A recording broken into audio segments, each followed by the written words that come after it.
Hello and welcome back my YouTube channel MS maths, जहां मैं upload करता हूं BSc mathematics and physics related video lectures, जहां पे आपको बीएससी मैथमेटिक्स एंड फिजिक्स का पूरा कोर्स यहां पे आपको मिलता है। अगर आपने चैनल को अभी तक सब्सक्राइब नहीं किया है तो please do subscribe, do like and do share. So in this video, we will discuss about the quantum mechanics, and the topic of quantum mechanics is the Planck radiation law. That is most important law in the quantum mechanics. So uh, इसको discuss करते हैं कि quantum का जो Planck radiation law है वो क्या कहता है। अब एक्चुअली क्या होता है कि जब भी एक ब्लैक बॉडी जो होती है वो अपने एक टेम्परेचर को मेंटेन करती है, और वो जो टेम्परेचर का मेंटेन जो टेम्परेचर वो मेंटेन रखती है, टेम्परेचर टी, वो एक एनर्जी डिस्टेंस सॉरी एक frequency range mu two mu plus D mu होता है। अब यहाँ पे ये म्यू क्या है, ये जो एनर्जी जो होता है वो म्यू के इक्वल होता है according to Planck law, okay, according to Planck hypothesis. और यहाँ पे ई जो होता है वो एच न्यू के इक्वल होता है। ये आपको रिलेशंस जो है वो पता होने चाहिए।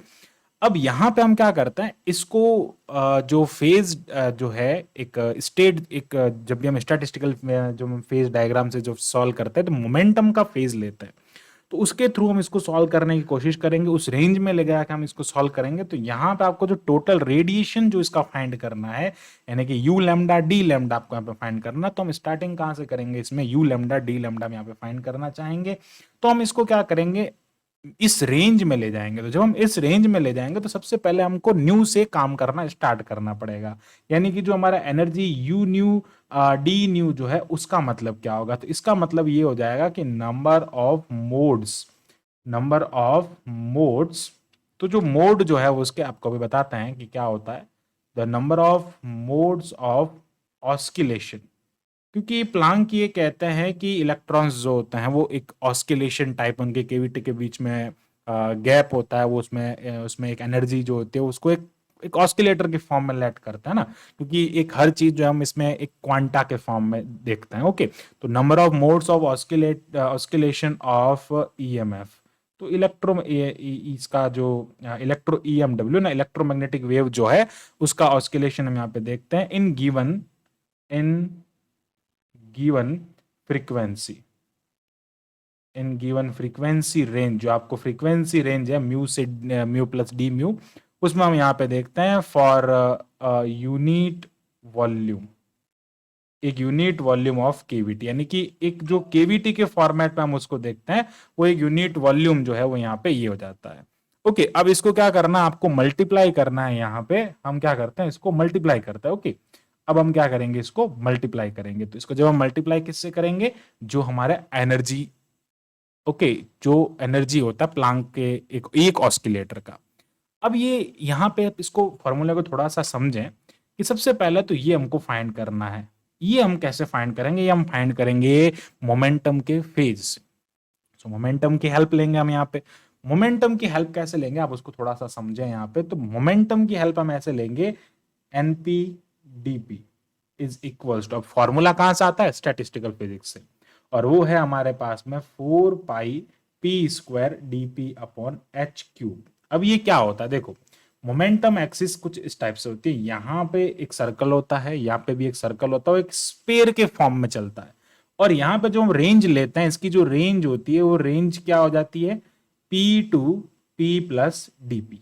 ओके, ये जो है वो पी हो जाएगा, ये बीच वाला जो एरिया है वो डीपी हो जाएगा। तो क्या हो जाएगा, पी से लेके पी प्लस डीपी के बीच में ये रेंज होगा। स्फेयर बनता है, उस स्फेयर में हम ये काम करते हैं। और स्फेयर का जो वॉल्यूम जो होता है वो वॉल्यूम क्या होता है, 4 पाई पी, ये हो जाएगा 4 पाई पी स्क्वायर डीपी। तो ये उसका वॉल्यूम होगा, और हम उस वॉल्यूम, ये कहना ना यूनिट वॉल्यूम ऑफ केवीटी, उस केवीटी का जो वॉल्यूम है उसको हम यहाँ पे ले रहे हैं, और वॉल्यूम की जो रेडियस है वो मोमेंटम के फॉर्म में ले रहे हैं। अब यहाँ पे क्या होगा कि पी म्यू का जो इसका जो रिलेशन जो होता है, ये तो एक इक्वेशन नंबर 1 हो गया। अब हम यहाँ पे अगर मोमेंटम की बात करते हैं तो वो क्या होता है, एम वी होता है। ओके, मोमेंटम एम वी होता है, इसको हम ऐसे भी लिख सकते हैं ना, एम वी जो है इसको हम अगर मैं एम वी को लाइट की वेलोसिटी के फॉर्म में लिखूं तो एम सी लिख सकते हैं। अब अगर मैं ऊपर नीचे यहाँ पे सी से मल्टीप्लाई कर देता हूं तो ये क्या हो जाएगा, M C square upon C हो जाएगा, और M C square by Einstein equation, ये जो है वो ई के इक्वल हो जाएगा, तो हो जाएगा ई बाई सी। ओके, तो पी क्या हो जाएगा, ई बाई सी हो जाएगा। अब जब पी ई बाई सी है तो ई जो होता है वो एच न्यू होता है, तो एच न्यू बाई सी हो जाएगा, यानी कि पी जो है वो किसके इक्वल है, एच न्यू बाई सी। हमको क्या चाहिए, इस पी को न्यू में कन्वर्ट करना, बिकॉज हमारी रेंज जो है वो न्यू से डी न्यू है। देखो समझने की कोशिश करना, हमारी रेंज जो गिवन है हमको वो न्यू से डी न्यू, न्यू से न्यू प्लस डी न्यू है। हमने उसको कन्वर्ट किया है इसमें, तो हमको वापस क्या करना पड़ेगा, मोमेंटम से न्यू की तरफ जाना पड़ेगा। अब जब मोमेंटम से न्यू की तरफ अगर हम जाएंगे तो हमको एक इसका रिलेशन चाहिए, और मोमेंटम और न्यू का जो रिलेशन होता है वो हम इस टाइप से फाइंड करेंगे। अब इसको क्या करेंगे, यहाँ पे पुट कर देंगे, मतलब क्या करेंगे, हम यहाँ से डीपी फाइंड करेंगे, तो यार डीपी का फाइंड करने मतलब इसका डेरिवेटिव फाइंड करेंगे। तो एच और सी तो कांस्टेंट है, और यहाँ से ये आ जाएगा न्यू। हम इसको सिंप्लीफाई करेंगे, तो अब जहां पे डीपी है वहां पे ये रखेंगे, और जहां पे पी है वहां पे ये रखेंगे, तो पुट करेंगे। So on putting in equation number 1, तो हम इक्वेशन नंबर 1 में जो वैल्यू है उसको पुट करते हैं। तो इक्वेशन नंबर 1 में ये वैल्यू पुट करने पे हमको क्या मिलेगा, ये हो जाएगा एन न्यू डी न्यू हो जाएगा ना। अब हम न्यू में काम कर रहे हैं, तो एन न्यू डी न्यू हो जाएगा, और ये हो जाएगा 4 पाई पी की जगह रखे हम एच न्यू अपॉन ये हो जाएगा सी होल स्क्वायर, डीपी की जगह हम रखेंगे एच अपॉन सी इंटू ये हो जाएगा न्यू डी न्यू, और नीचे आ जाएगा ये एच क्यूब। ओके, अब यहाँ पे क्या हो रहा है कि जो हमारे पास में ये फॉर्मूला है इसको सिंप्लीफाई कर देंगे, तो यार ये क्या हो जाएगा, एन न्यू डी न्यू हो जाएगा, और ये आ जाएगा हमारे पास में 4 पाई, और ये हो जाएगा H square and H H cube हो जाएगा, ये हो जाएगा न्यू स्क्वायर अपॉन ये हो जाएगा सी इंटू ये हो जाएगा H cube into D nu. अब यहाँ पे एच क्यूब से एच क्यूब यहाँ पे उड़ गया, तो ये हो जाएगा 4 pi nu square by C D nu. अब हम बात करते हैं कि जो हमारे पास में इलेक्ट्रोमैग्नेटिक जो वेव होती है वो क्या होती है कि उसकी पोलैरिटी जो होती है ना, उसकी जो पोलैरिटी होती है वो 2 डायरेक्शन में होती है, इन 2 डायरेक्शन। तो 2 डायरेक्शन में यानी कि वो electric field and magnetic field दोनों से मिलकर बनी होती है। तो इसलिए हम क्या करते हैं, इसको जब हम सिंप्लीफाई करेंगे यहाँ पे, तो 2 से इसको मल्टीप्लाई करेंगे, तो 4 पाई ये हो जाएगा म्यू स्क्वायर अपॉन ये हो जाएगा सी क्यूब डी म्यू। तो ये हो जाएगा हमारे पास में N mu D mu is equals to 8 pi mu cube, और ये हो जाएगा 8 पाई म्यू क्यूब अपॉन ये हो जाएगा सी क्यूब डी म्यू। अब हमारे पास में ये क्या आ गए, मोड्स आ गए उनके। तो हमको क्या करना है, यू न्यू डी न्यू की वैल्यू फाइंड करनी है। हमको क्या फाइंड करना है, U nu D nu is equals to क्या होता है, N nu D nu into हम क्या करेंगे उसके साथ में एनर्जी फाइंड करेंगे। और जो एनर्जी होती है ना, ये एनर्जी होती है हमारे पास में H nu upon E to the power H nu upon K T minus 1। ये एक ऑस्किलेटर की एनर्जी होती है, प्लांक के ऑस्किलेटर की। ओके, सो इसको यहाँ पे पुट करेंगे तो ये हो जाएगा U nu D nu is equals to ये हो जाएगा 8 pi nu cube, sorry not nu cube, 8 pi nu square upon ये हो जाएगा सी क्यूब, और यहाँ पे आ जाएगा आगे डी न्यू। ओके, अब E की वैल्यू यहाँ पे पुट करेंगे, तो E की वैल्यू पुट करने पे ये हो जाएगा एच न्यू अपॉन ये हो जाएगा E to the power H nu upon K T minus ये हो जाएगा 1। अब हम यहाँ पे क्या करेंगे, न्यू जो है उसकी जगह पे H C by lambda put कर देंगे ना, तो ये हो जाएगा सी बाई लैम्डा, और जहाँ डी न्यू है वहां पे हम लिखेंगे C upon lambda square minus 1, यानी कि 1 अपॉन लैम्डा का डेरिवेटिव -1 अपॉन लैम्डा होगा, और -1 अपॉन लैम्डा स्क्वायर हो जाएगा। बट जब भी हम लिखते हैं तो उसका यहाँ पे सी नहीं पुट करते ना, उसका मॉड ही लेते हैं ना, उसका पॉजिटिव वैल्यू यहाँ पे पुट करते हैं। तो जब हम यहाँ पे पुट करेंगे तो ये हो जाएगा U nu D nu. Okay, so ये हो जाएगा हमारे पास में यू न्यू डी न्यू। अब हम यहाँ पे लैम्डा पुट कर रहे हैं तो यू लैम्डा डी लैम्डा हो जाएगा ना।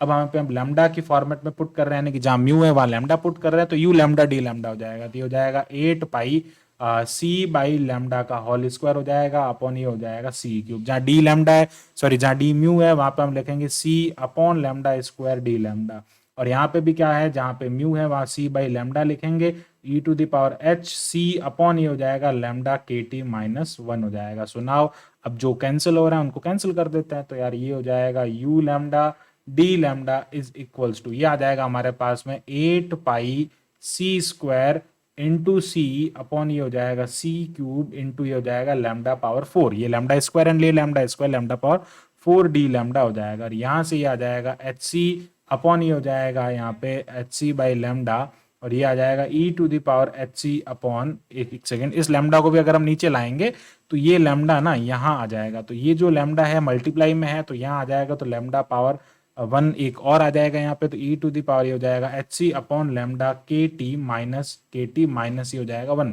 तो ये हो जाएगा U lambda D lambda is equals to C cube से सी क्यूब कैंसिल हो गया, तो 8 पाई और ये आ जाएगा एच और 8 पाई एच सी, तो ये क्या हो गया 8 पाई एच सी अपॉन ये हो जाएगा lambda power 5 E to the power H C upon lambda K T -1 हो जाएगा।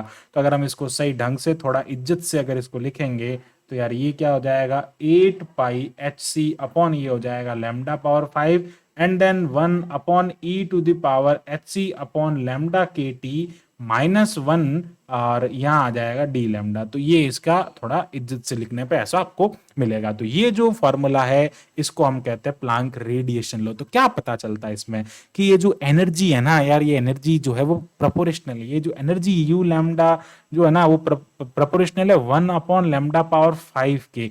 ये पता चलता है प्लांक रेडिएशन लॉ से कि वेवलेंथ बढ़ेगा ना उतना उतना एनर्जी बहुत कम होगा, क्योंकि वेवलेंथ अगर बढ़ गया उसकी एक वेवलेंथ में इंक्रीज होने पे लैम्डा पावर 5 है, तो 5 टाइम उसका ना 5 बार है ना। अगर मान लीजिए उसमें पॉइंट में भी अगर इंक्रीज होता है तो पॉइंट 5 टाइम्स मल्टीप्लाई होकर फिर डिवाइड होगा, तो उस केस में एनर्जी जो होगी वो बहुत कम हो जाएगी। तो ये क्या होता है प्लांक का रेडिएशन लो होता है। आई होप आपको बिल्कुल अच्छे से क्लियर हो गया होगा। So thanks for watching this video, keep watching MS maths and subscribe the channel MS maths.